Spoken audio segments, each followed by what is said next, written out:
Vous écoutez Europe 1, il est 8h18. L'interview politique d'Europe 1, Jean-Pierre Elkabbach, vous recevez un député, elle y tient, un député, et elle, c'est Marion Maréchal Le Pen. Et quel député Marion Maréchal Le Pen, bienvenue pour Merci. cette première pour vous et pour moi. Bonjour. Bonjour. Cette nuit au Théâtre du Rond-Point à Paris, il y a des artistes, des intellectuels qui sont réunis, qui ont dénoncé les formes de racisme. Pourquoi vous n'y êtes pas allé ? Parce que je crois que ces gens sont complètement à côté de la plaque. Je crois que les Français aujourd'hui attendent autre chose que des concerts showbiz et paillettes pour lutter contre un mal qui est largement mais vous monté. pensez que vous n'aviez pas votre place parmi eux, que vous auriez pu en risquer mayonnaise. d'être exclu ? Non, mais de toute façon, je ne veux pas participer à une manœuvre de diversion pour ne pas parler des vrais sujets qui concernent les Français. Donc de toute façon, je n'y serais pas allée. Vous pensez que ça n'a aucun effet politique ou électoral ? J'aimerais bien d'ailleurs savoir qui a payé cette manifestation. C'est le contribuable français, je pense qu'il appréciera. Mais quelqu'un vous répondra sans doute dans la matinée. Mais ça ne veut pas dire que vous êtes pour le racisme, l'antisémitisme, Non, mais enfin, l'islamophobie, etc. À votre avis, bien évidemment qu'on condamne, et d'ailleurs on a été les premiers à condamner tout ce qui s'est passé à l'égard de Madame Taubira. Néanmoins, nous considérons qu'une ministre de la République n'a pas à se précipiter dans ce genre de manœuvre pour ne pas parler des vrais sujets, voilà, parce que le racisme C'est de la en diversion. France, oui, bien sûr, absolument. Est-ce que vous êtes bonne en maths, vous ?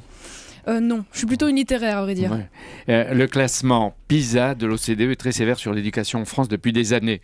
Peut-être que messieurs Hérault et Payon vont corriger tout ça et l'améliorer, mais la faute à qui, à votre avis ? Probablement pas par les rythmes scolaires, en tout cas. Non, mais ils ont 46 milliards et demi et des fonctionnaires. Peut-être pour ça va servir. Non, je crois surtout que le drame de l'école, c'est qu'aujourd'hui, elle a complètement dévié de son rôle premier, à savoir l'enseignement. Aujourd'hui, on s'est noyé dans les méthodes pédagogiques, dans les activités ludiques, on s'est empêtré dans des méthodes comme la méthode globale qui sont des échecs terribles. Mais la faute à qui alors ? Marion Maréchal Le Pen. Au gouvernement successif depuis des décennies.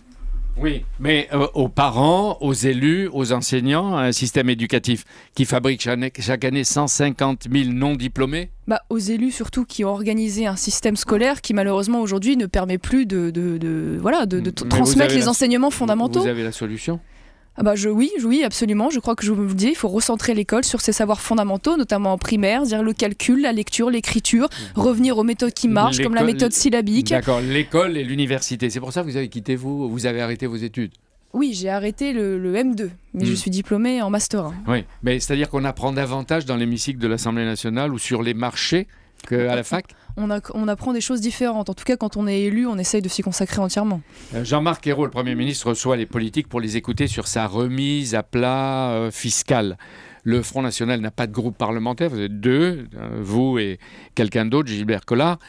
Vous n'êtes pas invité à Matignon. Oui, ça arrange tout le monde. Hier, c'était parce que nous n'avions pas de députés. Aujourd'hui, c'est parce que nous n'avons pas de groupe. Ils trouveront une autre excuse demain. Je crois que c'est surtout parce que ça leur déplairait d'entendre nos arguments, qui sont radicalement différents des autres. Mais vous demandez à être reçu ? Oui, bien sûr, bien évidemment. En tant que troisième parti de France, voire deuxième aujourd'hui, je crois que c'est quand même légitime dans une démocratie qui se respecte. Et qu'est-ce que vous proposeriez comme réforme fiscale ? Ces gens-là sont terriblement fixaires. Mais le problème, c'est que je crois qu'aujourd'hui, il n'y a pas de réforme fiscale possible, ni de baisse de la fiscalité, tant qu'on on ne sort pas d'un modèle économique qui est une fabrique à chômeurs. Quand on ne sort pas d'un modèle économique dans lequel nous versons 45 milliards d'euros d'intérêts par an à des marchés financiers, tant que l'on ne remet pas en cause la décentralisation totalement anarchique qu'il y a en France, un système de protection sociale ouvert au monde entier. D'accord, oui, mais pardonnez-moi, mais c'est quand même des sujets que personne n'aborde. On les Donc, traite en l'occurrence, il faut les traiter. Mais quand on sonde les Français, ils croient le projet du Front National, le projet économique dangereux. Ils ne croient pas à la fermeture des frontières, au retour du franc. Est-ce que vous savez quoi ? Ça, c'est faux. Attendez. Sur le protectionnisme, c'est faux. Les Français sont majoritairement pour. Non, pas du tout. Il y a un sondage, ils sont à 59%. Non, ça, c'est faux. Combien coûterait une sortie de l'euro ? Ça a été, en l'occurrence, chiffré dans notre programme. Mais ce qu'il faut voir, si vous voulez, c'est le bénéfice à long terme. Bien évidemment que combien ça coûterait ? Non, mais sortir de l'euro, monsieur, va bien évidemment coûter de l'argent. Ça, c'est une réalité. Mais c'est pour récupérer un outil monétaire qui va nous permettre d'être à nouveau compétitifs sur le marché de l'export. Voilà. Parce que la vérité, c'est qu'aujourd'hui, la zone euro est la zone dans laquelle la croissance est la plus faible depuis une décennie. Voilà, c'est ça le constat. Donc aujourd'hui, il faut porter ce constat et pour y répondre, revenir à une monnaie nationale, comme c'est le cas de 95% des pays dans le monde. Et encourager les produits faits en France. Par exemple, Absolument. Dans l'immédiat, à l'approche de Noël, les jouets font fureur. Ils viennent presque tous de l'étranger, made in ailleurs. On les taxe, qu'est-ce qu'on fait ? On les taxe, on les bloque, on les interdit, on les renvoie au pays d'origine. Il faut bien évidemment permettre aux entreprises et aux secteurs plus largement soumis à la concurrence de tenir cette concurrence, oui, par des droits de douane, par des taxes d'importation, parce qu'aujourd'hui nos secteurs, et on le voit avec les bonnets rouges et l'agroalimentaire, sont laminés par une concurrence qui est déloyale. C'est ça le problème, intra-européenne et extra-européenne. C'est ça le drame de l'Europe. Marion Maréchal Le Pen, le Front National a lancé, semble-t-il, une opération de séduction auprès des enseignants, des retraités, des agriculteurs qui ne sont pas, pas vos électeurs habituels. On ne convainc pas les agriculteurs, on les séduit, quoi. Oui, on passe notre vie à draguer, finalement. On n'exploite pas des arguments politiques. Vous draguez en ce moment hors frontières.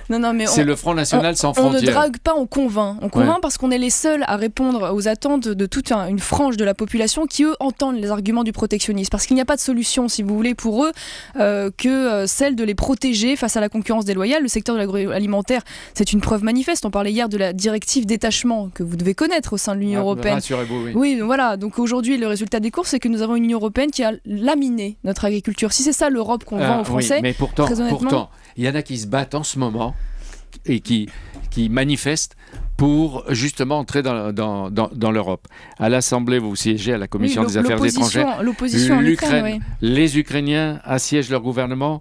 Ils préfèrent, les gouvernants préfèrent l'ancienne URSS, la Russie de Poutine, à l'Europe. Qu'est-ce que vous en pensez ? Est-ce qu'il faut aider les démocrates qui manifestent en Ukraine aujourd'hui et qui veulent entrer dans l'Europe ? Je vous signale que le président a été élu. On est d'accord, on n'est pas dans une dictature. Le gouvernement qui est en place est un gouvernement qui a été nommé après l'élection du président. Donc on est en effet face à des manifestations d'opposition. Je ne suis pas sûr que parce qu'il y a des manifestations, il faut remettre en cause la légitimité d'un gouvernement comme Poutine, que c'est un coup d'État élu. Non, c'est pas du tout ce que je suis en train de vous dire. Je crois que la France n'a pas à faire de l'ingérence au sein d'un pays. Voilà.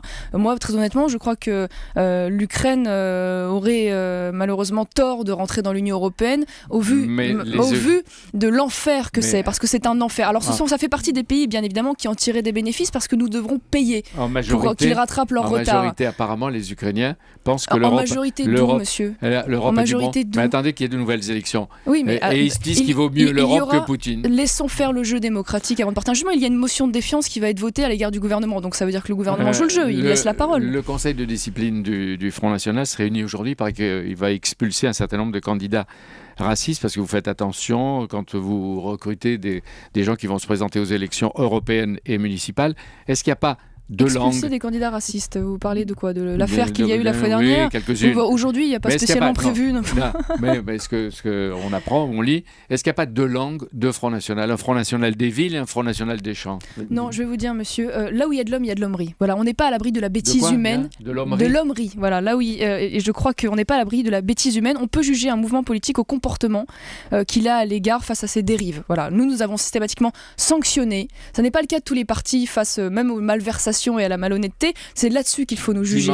Dimanche, au grand rendez-vous d'Europe 1, le numéro 1 de la CFDT, Laurent Berger, a reconnu qu'il est de plus en plus souvent demandé à des entreprises des lieux et des moments de prière pour les croyants. Est-ce que vous y êtes favorable? Non, je crois que la laïcité doit s'appliquer, y compris dans le secteur privé. On l'a vu avec l'affaire Babylou, qui a été l'objet d'une dérive absolument scandaleuse. Je crois que pour préserver la paix publique, l'entreprise n'a pas à se plier aux exigences religieuses de groupes qui sont souvent des groupes en réalité fondamentalistes. Dernière question, qui vous a appris ou qui vous apprend le plus? Votre mère, le grand-père ou la tante? Il y a beaucoup de gens qui m'apprennent, mais je devrais rendre hommage à mon père, je crois en particulier. Merci Marion Maréchal Le Pen. Alors, vous tenez à ce qu'on dise un député, vous avez dit une ministre tout à l'heure en parlant de Christiane Taubira. Oui, à force de l'entendre, j'ai fini. Bon. Non, mais j'y tiens un ministre, un député. À quoi vous entendez que vous êtes applaudi ou écouté à l'Assemblée nationale quand la non-inscrite parle à l'Assemblée? Oui, j'avais rigolé avec Sainte-Marine en disant que je mesurais la qualité de mes interventions au nombre de huées qu'elles suscitent. Donc ça m'avait un petit peu amusé. C'est donc que ça, écoutez, ça marche pas trop mal. Hier, j'ai eu du succès. Merci Marion Maréchal Le Pen, invitée de l'interview politique d'Europe 1 ce matin.